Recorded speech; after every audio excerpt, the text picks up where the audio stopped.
all the way to London just to see Caissie Levy play Diana Goodman in Next to Normal. How was it? Watch on to find out.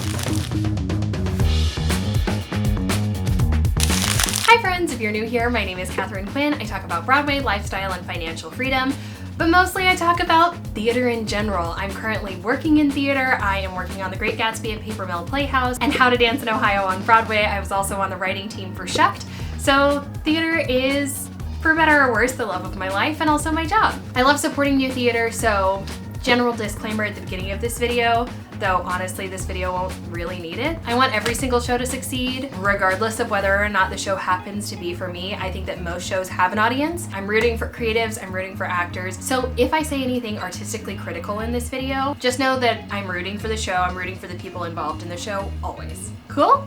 Let's go forward. Several months ago, I learned that Caissie Levy was playing Diana Goodman in Next to Normal at Donmar Warehouse, and I told my girlfriend Tia, we're booking a trip and we're gonna go see it.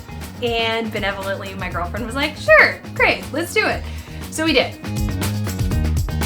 First of all, I've never seen a show at Donmar Warehouse. I can't wait to see another show there. The venue is really, really cool, and it's also not technically West End. So there's a world in which this show transfers to the West End and then probably transfers to Broadway. One would assume that if Caissie Levy is attached to the production, she is an American Broadway actress, there are American producers attached to the show already. Presumably it is aiming for a Broadway revival, which makes me really excited because Next to Normal is one of my all-time favorite shows. So Donmar Warehouse is in the midst of, the nearest tube stop is Covent Garden. So at any rate, it's in the midst of many, many theaters that are West End theaters. Not sure if you're aware, but if you haven't seen a show in London, they do not offer you playbills. That is not just part of your ticket purchase. You purchase a program, which my girlfriend bought me this, which is very, very sweet because I never buy programs, ever, in London or elsewhere. But I'm so happy to have this. I'll let you take a little peek and walk you through the show. The thing that's so nice about this is you get so much like behind the scenes. Like, look at these rehearsal shots. Okay, also, if you know me at all or follow me on social media, which PS, follow me on Instagram and TikTok at It's Katharine Quinn. I am a huge advocate for giving associates bios. If you don't know, associates, and they have them in this program, which makes me very happy. Associates are second in command to whoever they're assisting. So typically the ranking is of like hierarchy. You know, let's say it's directing.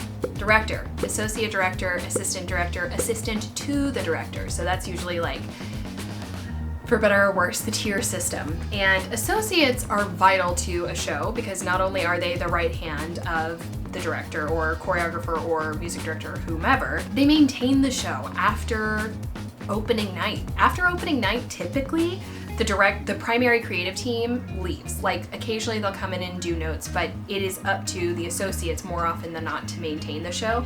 So it is ridiculous to me that it is not uniform Broadway standard for associates to have bios. So I'm always an advocate for it, and I'm so happy that in this program they have them. So let's talk about the plot of Next to Normal if you've never seen it before. Also, I will mark chapters below so that you can scrub around. If you know the plot of Next to Normal and you don't want to be reminded, you can jump ahead. Next to Normal is a 2008 musical written by Brian Yorkey and Tom Kitt that centers Diana Goodman and her family. Diana Goodman is a woman in suburbia who is struggling with grief and bipolar disorder, which is worsening throughout the show, and the impacts of those mental illnesses on her and her own journey as well as her family. I found this show absolutely revelatory in 2008. I had never seen anything like it. I don't think any other show on Broadway really exists like it or has existed quite like it. I had never seen mental illness talked about so frankly and like painstakingly earnestly as I did in this show, and I was, I don't know, what, 18 years old when I saw it, and approximately the same age as the daughter Natalie. So the characters in the show are Diana, her husband Dan, her son Gabe, her daughter Natalie. There's also a doctor character, and then Natalie's boyfriend Henry. I love the Donmar space so much. 3/4 thrust, turntable used in the set, and the whole thing is set essentially in the Goodman living room. The original set design for the Broadway production was so iconic. It was a 2 or 3 tiered house that had sliders with Diana's eyeballs on them. It was Alice Ripley in the original Broadway cast. I saw both Alice Ripley and Marin Mazzie, who came and replaced her, rest in peace. I saw it on Broadway, I think 3 times. Love Next to Normal.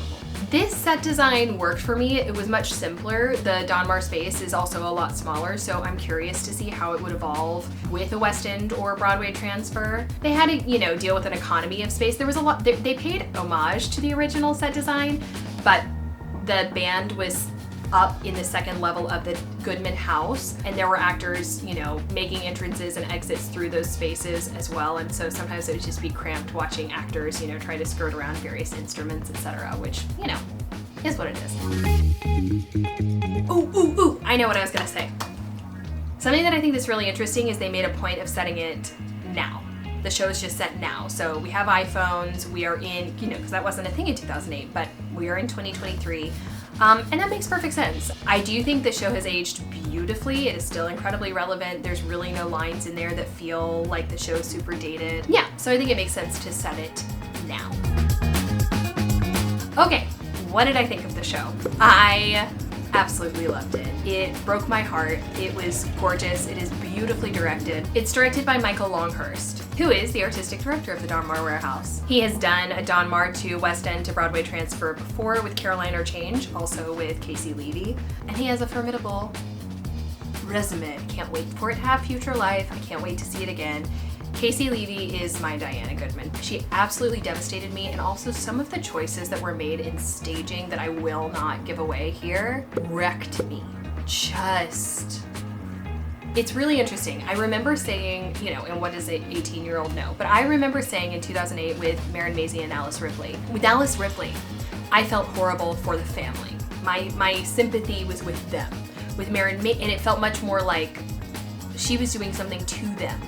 With Marin Mazzie, it was depression, and it felt very withdrawn, and I just ached for her. Caissie Levy is like, oh, it was this incredible combo, or like somewhere in the middle, where Diana is so smart and so self-aware, but also so lost.